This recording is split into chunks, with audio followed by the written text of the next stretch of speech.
I just finished Final Fantasy VII Rebirth, and this video is going to contain no spoilers. I'll save the spoilers for when I get the platinum. I'm actually going for the platinum trophy right now. But this is my opinion, but Final Fantasy VII Rebirth might be one of the greatest games of all time. Now I know, that's a crazy take. That's a wild take. However, when you remake a game that's arguably already one of the greatest games ever made to ever exist. Final Fantasy VII back in 1997, I was just born. So I couldn't even play it. 3 years later, I think I finally got to watch my cousins play it, and then years later after that, I think it was almost around the time that Advent Children came out, I finally was able to play the game for the first time. But it left a mark on my childhood. It almost left more of a mark than Kingdom Hearts, but it didn't. I mean, you really can't beat Kingdom Hearts in my life personally. But Final Fantasy VII is definitely like one of the pioneers of gaming. And when you're remaking a legend of a game like that, it's a tall task. And Remake hit that bar and honestly exceeded it. Now, did it have its flaws? Yes. There was a sewer mission, or a sewer level, I should say, in Remake that was very annoying, overstayed its welcome, and there wasn't much side quests. Well, there were side quests, but they were all like just honestly not great. They weren't great. They didn't really pertain to the plot half the time. They didn't develop any characters or anything like that. And honestly, it just wasn't that fun to do. But the story. Now, the story's a little controversial in the remake because you can say they quote unquote changed things. But in my opinion, I just think they're expanding and kind of throwing wrenches in the story. But you're still hitting the same crucial story beats within the game itself. Now, when we get to like part 3 of like the actual ending, because I feel like as long as the ending lands where it's damn near the exact same as the original, I don't really care how we get there. If you make it as exciting and as crazy and convoluted as possible, I'm fine with it. As long as it makes sense and it ends the same way and you're keeping it faithful to the original, I'm perfectly fine with it. But I know people do have, their opinions on that and don't really like you not going 1-for-1 with it, because obviously, you want it to stay faithful. You don't really want it to kind of deviate from what we know and love. But I thought Remake hit the bar perfect other than a few things, and I'd give that like a 8.5 to 9, maybe an 8.9, because, you have to have room for improvement, because it wasn't a perfect game. But it still was great. A good start to the trilogy of these remakes. But incoming is Rebirth, and like I said, no spoilers in this. I'm gonna keep it spoiler free. It's gonna be hard, but I'm gonna do it. But this game did the exact same thing in terms of story by sticking to the story beats and just making it took what we knew from disc 2 of the original and just amplified it by 10.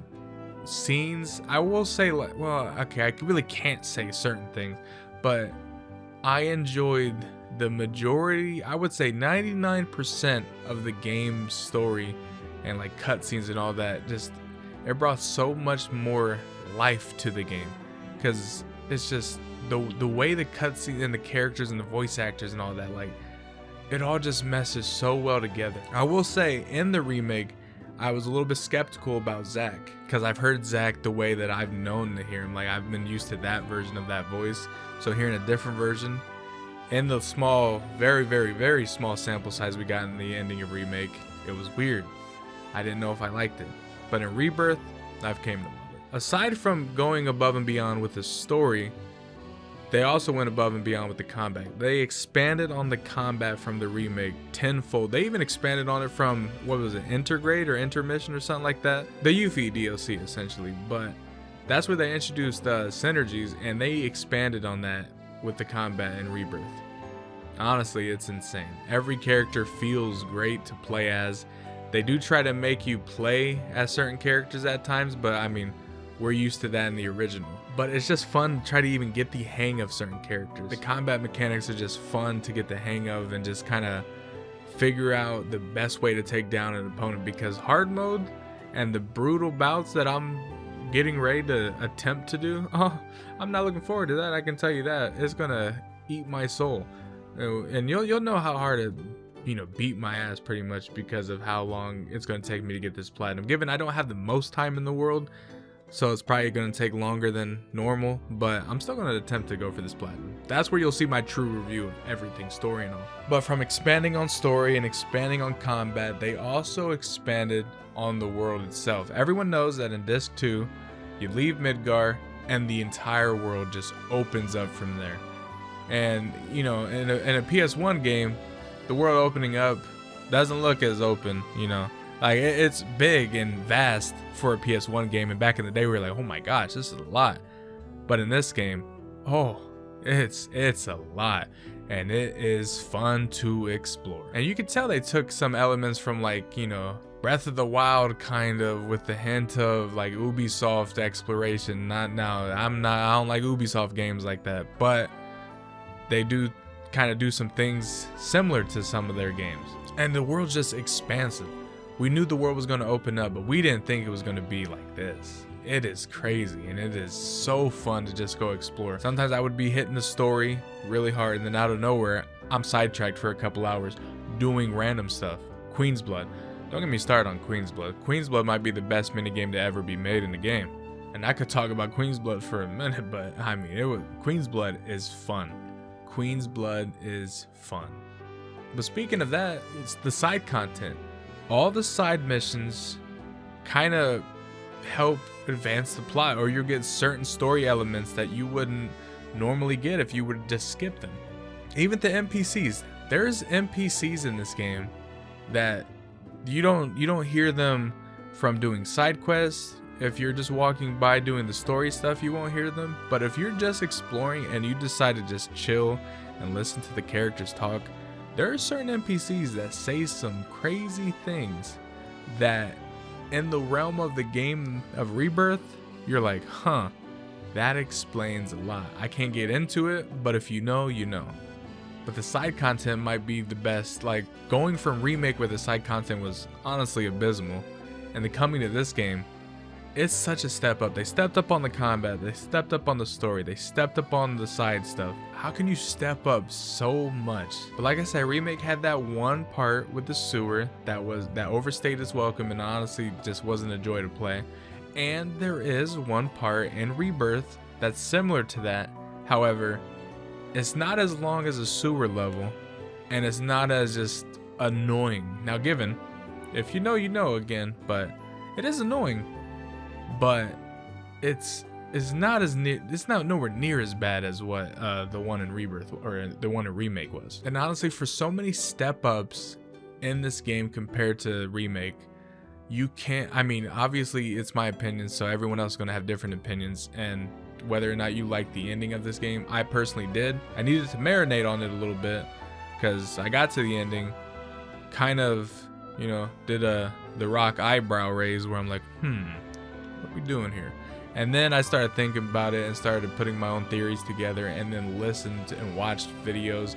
And I'm pretty sure the entire community was collectively waiting for Max to finish his playthrough, because Maximilian dude literally had the biggest brain for theories for a remake that ended up coming true. So everyone was curious what he had to say about this game. But going from Remake to this is step ups in every way.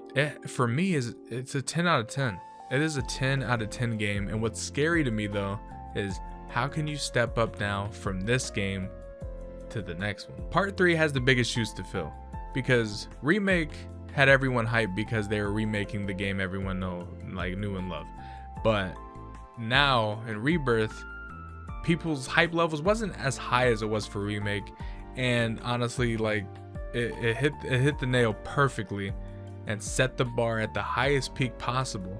But now Part 3 has to stick the landing, somehow expand on the combat even more, somehow. Oh, and please, in the open world, like, add a jump button. Just add a jump button.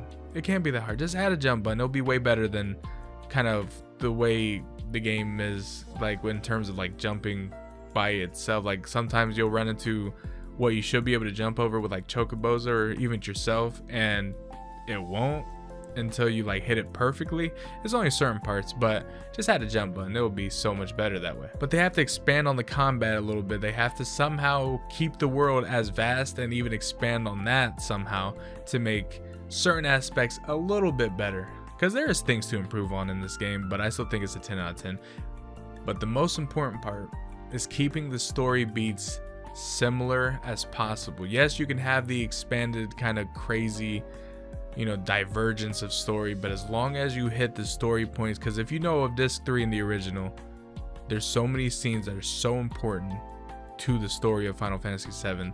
You need to hit not only the ending, because the ending was kind of ambiguous, if we're kind of being honest with how the ending was in the original. Like, you didn't really get all the information until you played, you know, Crisis Core, Dirge of Cerberus, the Advent Children coming out. Like, you didn't really know how the ending was, like, truly. With part 3, I feel like we are gonna get a true send-off, because, you know, Nomura and all them said this is a game to kind of include all of the compilation of Final Fantasy VII. That's Dirge of Cerberus, that's, you know, Crisis Core, Advent Children, including every game possible, and having the proper send-off. And it's a tough task, it is. I don't even know what they're gonna call this game. My internal opinion is Final Fantasy VII Reunite. Yes, Max kind of did influence me on that decision, I won't lie. I do believe that is a decent name. They could have used Reunion, but if they didn't already make a Final Fantasy VII Crisis Core Reunion,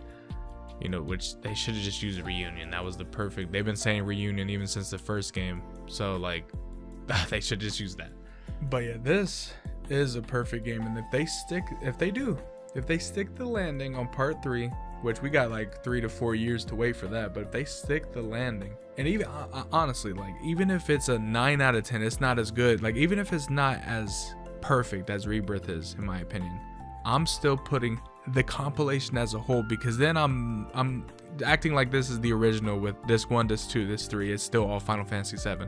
The remake trilogy, if they stick the landing, will be at least in my list, one of the greatest games ever made. It might be like top 3, top 2 there. I don't know if I'll put this over the original. We have to see how it goes, but it is close. It is close, because right now it's neck and neck with the original, in my opinion. It's just all up to this part 3. Part 3 literally has the most pressure possible, I think, for a game. And if I'm being totally honest, I think if there's any team to be able to do it, it would be the ones in charge of making this whole entire remake. But let me know down in the comment section below what your thoughts are for Final Fantasy VII Rebirth. Are you pleased? What do you think? Is it a masterpiece, or do you think it's an abomination to, you know, the Final Fantasy VII franchise? Because everyone has their opinions, and I'm just curious of, you know, what everyone's are. Well, if you guys did enjoy this video, if you did, leave a like, subscribe, and you guys know the drill. I will see you guys later.